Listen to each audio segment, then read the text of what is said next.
Hello! Today we are here to discuss Star Wars, the deck building game. It's the newest iteration. Yes, the newest version. There's been several attempts at Star Wars deck building games. Well, I mean, the last one was the big Fantasy Flight living card game. Yeah. This is Fantasy Flight as well. Yeah, right. But the living card game versus the deck building game. Yeah. So.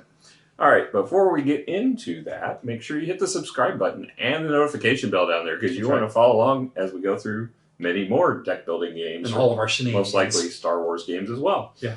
So, all right. Well, to let you know a little bit about Star Wars, it's a 2023 release, so it is brand new. It just came out.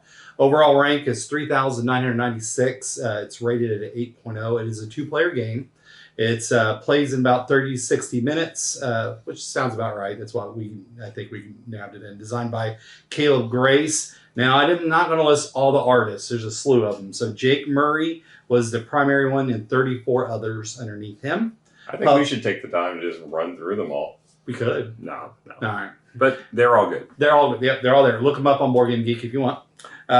So published by Fantasy Flight Games, like Randy said earlier. MSRP is $37.99. The cheapest I could find is on Card House at $30.99. Okay. Which is how much I paid for it. All right. So let's talk about what you get in the box. You get a bunch of cards. You get cards. Go figure. It's a deck building game. Yeah. The cards do not really have a finish. Yeah, they're slick. They're pretty. Yeah, you'll probably want to sleeve them. Yeah. You get a little board that it looks thin enough as it is, but then you actually fold it out. So yeah, it's not very... Yeah, I don't see that lasting for real long if you play this pretty consistently. Yeah, the hinge it looks like it's going to tear because it's even got a little divot on the side, so it's not real sturdy. Yeah. You get some little cubes and your preference of yellow or purple, but they represents resources and damage. Yeah. And then one white cube, which represents the force. And who has the force. Right. You'd think they would have done like half of it black and half white. You would think, but it's like dark blue and dark red. Yeah, well, no, I'm talking about the cube itself. Oh, yeah. But it's white and it moves back and forth depending on... It's kind of like a tug of war. Yeah, push and pull mechanic for the force. So that's basically all you get. The mat does not come with it. This is actually the mat from Outer Rim that we just put on the table to use for this because it was thematic. Yeah, you got 10 starting cards. You got 90 cards in the main deck. And I think it's 10 planets. Starters. Oh, 10 planets? A piece, I think. 3, 4, 5. Yeah, 10. So, and that's it. And we'll talk about that in the mechanics. You got a little cheat sheet. So, you get a lot. You get a lot of cards. 90 card market for first version of the game is not too bad. Yeah. So, we didn't even get halfway through it. Yeah, and this is not an advanced game at all. It is definitely a light to medium deck builder. I would say it's on the par with Ascension or it's got a lot of resemblance to Ascension. A lot of Ascension, a lot of Star Realms. Yep, for sure. So, it's overall, I'm probably going to give it a 5.5, maybe. I think there's nothing outstanding about it that wows you as far as the quality goes. Yeah, I think I agree. I really wish that the board for the Force was a little bit better quality. Because the box is big enough to where it could have been a solid piece of cardboard. Yeah. It would have still fit. So I wish it would have done that instead. But I think 5.5 is good for just component quality. All right, so moving on to theme. So obviously, if you're a fan of Star Wars, the theme is going to appeal to you. Yeah.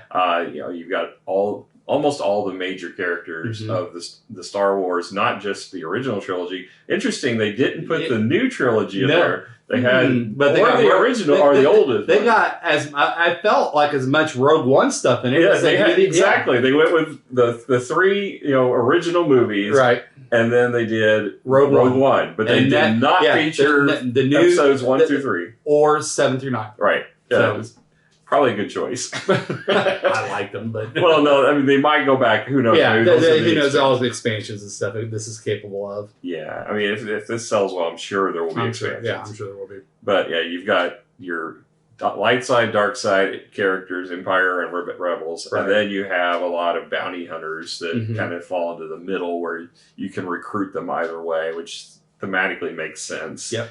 And then there's a lot of ships in this as well. It's not just characters. There's a lot of ships that you can use as bases to protect your main ship, or some of them act as characters and attack just the same. Right. So you got your standard X-Wings and TIE fighters and all the varieties of TIE fighters come in. I didn't see a whole lot of ships on your side. No, but there were some X-Wings, and then I saw a Y-Wing in there and a U-Wing. Oh.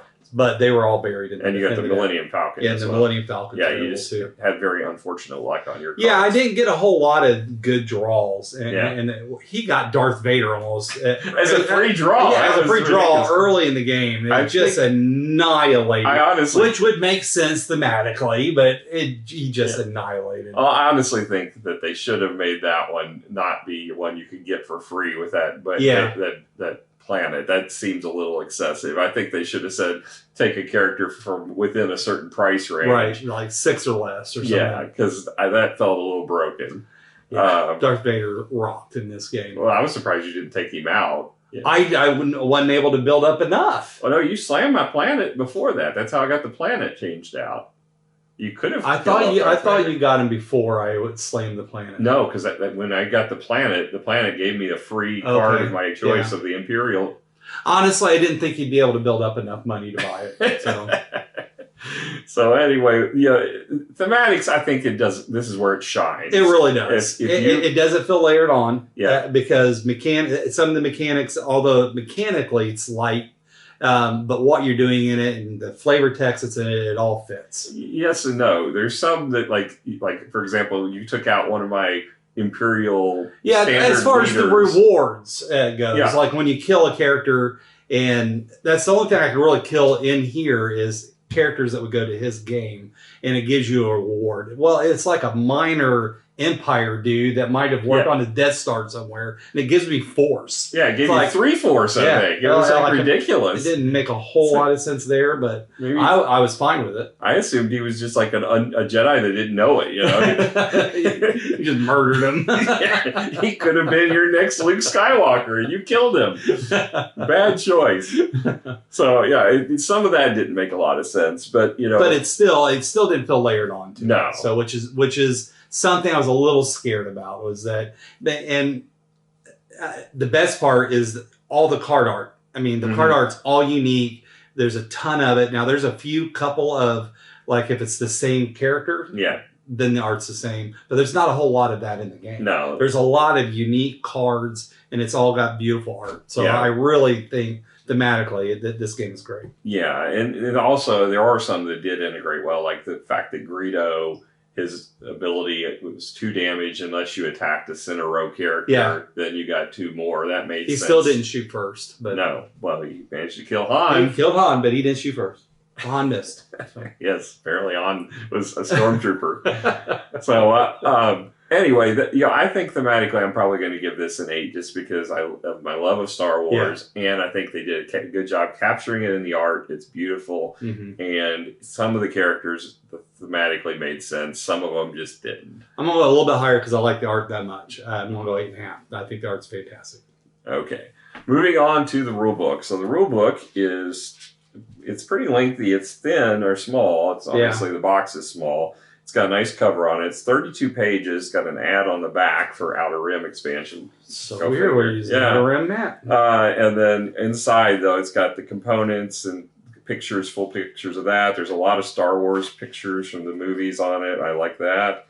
There's a lot of quotes in here as far as the different characters in it.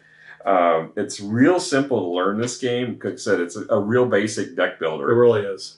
The only thing I think that was unique was the fact that you could attack center row. Yep. Which was something I haven't seen in a deck builder. Well, I mean, you do that in Ascension, but it's kind of neat that but it's a character that I buy, but Randy can attack. Yes. So that's what made it unique. Yeah. And I like that. So the gameplay was a breeze to learn. And they had really good examples in here. Some of them were a little excessive unless you've never played a deck builder. And I think that's where it was written. It was written like in mind, like no one's ever played a deck builder. You could tell because it was written like you really never played a deck builder. Yes, I mean it was explaining how to exile a card or how to you put a card in your hand when you buy it. In your discard pile. In your discard pile. Really? Yeah. So weird. And then the best part was when you ran out of cards, You shuffle they gave and a draw. full example of, Sally has drawn 3 cards and she has to draw 2 more. There's no one more left. What does she do? She shuffles her discard pile. So, yeah, there was a little bit excessive on that. But the way it was worded is what made it funny. Yeah. I mean, so, all in all, it does a good job conveying the rules. It's very, very functional. And the actual gameplay portion of it only goes to page 21. After that, it's kind of basically keywords, which we never really needed because they were all familiar keywords. Right. And then there's, basically what happens if you empty the draw deck, which never happened, and then some optional rules. And there's an advanced game. I looked at some of the advanced bases. I didn't see anything that looked that different. But there is a full Galaxy version. I'm really that's hoping where you that put all the bases in play. I'm hoping that maybe in expansion they'll do a solo variant because I could see having a lot of fun with this in a solo game. Yeah, there is not a solo option. There is here. not. And then there's a frequently asked questions. Basically, things that pretty much were intuitive though. So nothing that was really needed. All in all, I think it does a fine job and it does it well. I'll give it an 8. Okay. So now gameplay. Moving on to gameplay. So you start out. There's a deck or a hand of 10 cards that you start the game with. A starter deck. Yep. And you shuffle them, and you get 5 of them in your hand. So you try to draw, and just like most standard deck builders, these are not very good cards. No, they're not. And I mean, even though they're named differently, because he's the Empire and I'm the Rebel Alliance, it's the same. They cards. do the same thing. Yeah. And they're exactly the same. Now, the Force Cube starts fully on the Rebel side. Yes. But they're second player, so it gives them kind of the catch up. Yeah. But you have cards that give you resources to buy cards with. And so you're supposed to put them into play, and you can use these yellow cubes as markers. We didn't use them a lot because it's just like any other deck builder. You've got monies. If you're used to using the cards as, to keep track, it's not something you really need the cubes for. When you got a lot of them, sometimes it was handy to have the cubes there, but otherwise the cubes really didn't serve much purpose. And then there are attack cards, like I have Stormtroopers, you've got Rebel Soldiers or something to start the game with and just give you some basic attack ability. And you get 1 card. In my case, it's an Inquisitor, but yours did the same thing. I can't remember what yours was. You get your choice of one icon. Yeah. One icon. Yeah. And the different icons you can have, or the little resource cubes, which give you money to buy with. In essence, like the resource cubes, the credits. You got attack ability, which looks like a little explosion, and you get additional attack, which you can use towards the opponent's base, or you can use it towards a card in the center row that is a character opposite side's card. Yeah. And then you've got force, which increases your pull on the force chart, moving the cube towards your side. Mm-hmm. So if you get it pulled all the way over, you get +1 credit. Yeah, if it goes fully into your camp. So like in this case, if I got this card the first turn, I could stop you from getting that extra resource by pulling that cube out 1 space to the towards me. So it's really kind of a disadvantage for the rebels if that card comes up. But basically on your first beginning of the game, you're going to be building up. So you're trying to buy things that will give you more buying power, more attack power, let you get rid of cards, trash them out of your hand using the exile. So you want to get as many strong cards and get rid of the weak cards, just like any other deck builder. But you're also targeting a base, so very similar to Star Realms in that planets case. Or cruise. Cruise ships. Yeah, you can put there's frigates and that kind of thing that they go into play as bases, very similar to Star Realms. So if you can, other than the fact that you can't ignore them, like you have the bases of Star Realms, they're like the shield bases. But it's like the shield bases. So, but they actually do have a function. I guess they do in Star Realms as well, too. But they have a function in many cases where they will let you do some special ability ongoing, or they will give you some attack or buying power. Like I had a really good one that allowed me to repair damage from my planet or other bases. Now, it only lasted one turn. Thanks, Randy. But nonetheless, so it was a pretty neat ability. Now, the one thing that is unique in this is you have to allocate where your attack is going for each card. So if I'm, like in this case, I have 1 attack on my Inquisitor and 2 attack on my Stormtrooper, I have to decide if I'm going to attack a card in the center and allocate those cards toward it, or attack the base. And the base will be the base or any of those shield frigates that are blocking the base, because you have to take all of those out before you can attack the base, but they all count as one target. So you can choose how to allocate, but they have to be 1 full card. So if you have excess damage to something and it gets destroyed, it's just wasted. Right. You can't take that extra damage and allocate it to something else. So you have to make that decision up front.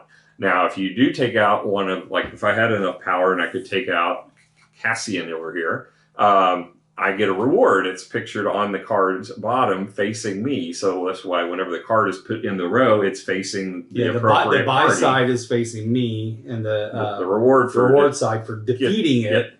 So in this case, I would get 3 resources and 2 force by taking out Cassian, and it goes to the discard pile. So it probably won't cycle again for the rest of the game. But there's also cards that are neutral that are facing kind of the perpendicular to everything else. And those are like the scum cards. Yeah, but you're not allowed to attack bases from the other person that are in that row. So, which I thought was another interesting part, because, you know, a lot of times you could try and get rid of cards that your opponent would want. Well, other than the name or the character cards, you can't. If it's a base, for me, it stays there until I buy it. There are cards that let you get rid of cards that are... True, but we really didn't come across a whole lot of those. Well, I'm saying we didn't see a whole lot of them. Yeah, so they're not as common, but there are cards that let you get rid of cards in the center row. But you don't get any bonus for doing it. So, that's really all there is to your turn. You spend your resources to buy the cards you can afford, and you spend your attack to damage whatever you can, either in the market or on the planet. But if you attack the ones in the market, the attack, if it's not 100% complete, then it's wasted. Yeah. So because damage doesn't carry over, but it does on the bases. Yeah. So if you have frigates or a base, the damage will stay there unless somebody heals it. Or you have, in your case, you had a base that lets you repair. They shielded itself. Yeah, I had Hoth. Hoth allows you to prevent the first 2 damage of any attack. Yeah.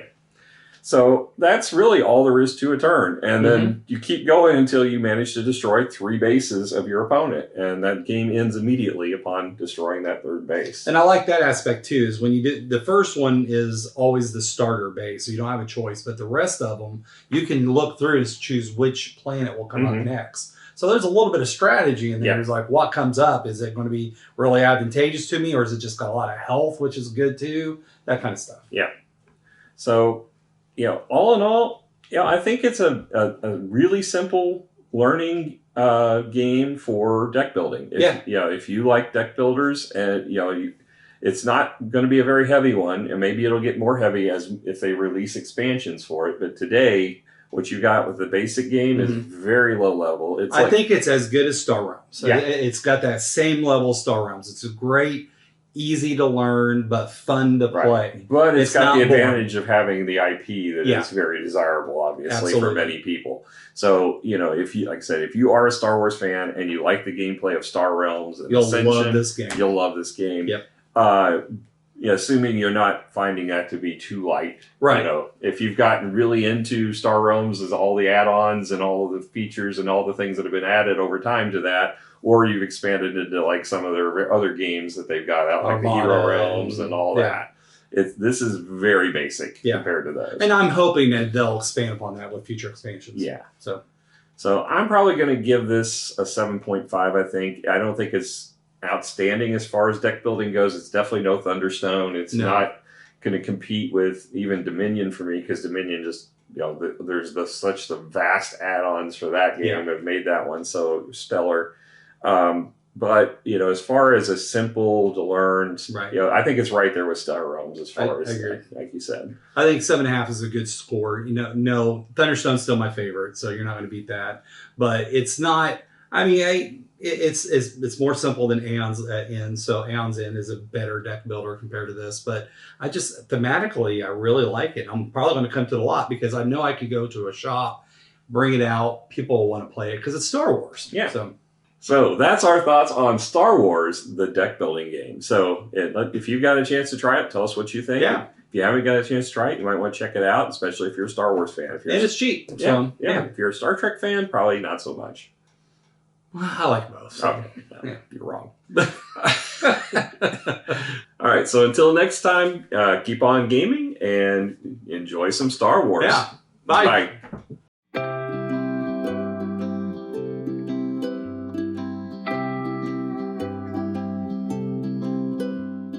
All right. Until next time.